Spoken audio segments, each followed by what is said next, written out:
There are two types of animals, vertebrate and invertebrate.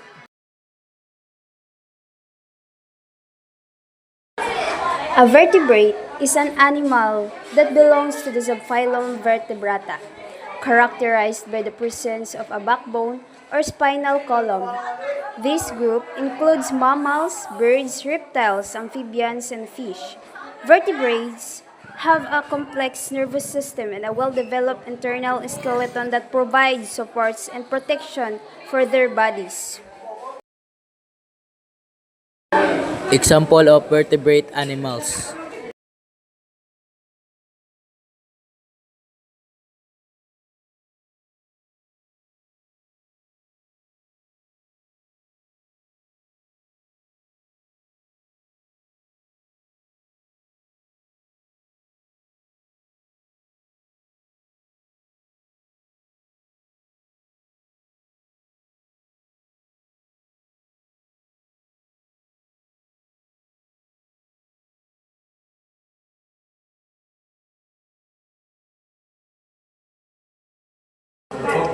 Invertebrate. An invertebrate is an animal that does not have a backbone or spinal column.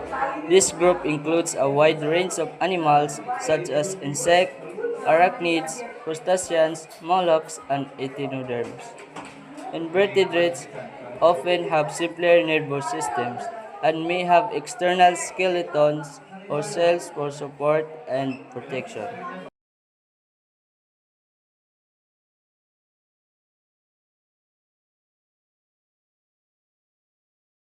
Example of invertebrate animals.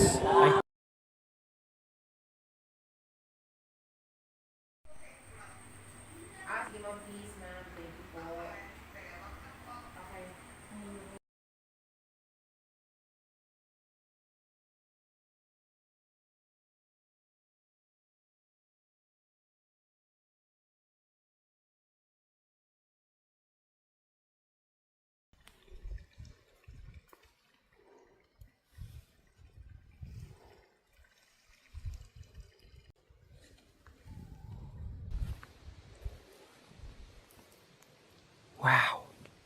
แม่นจัดว้าว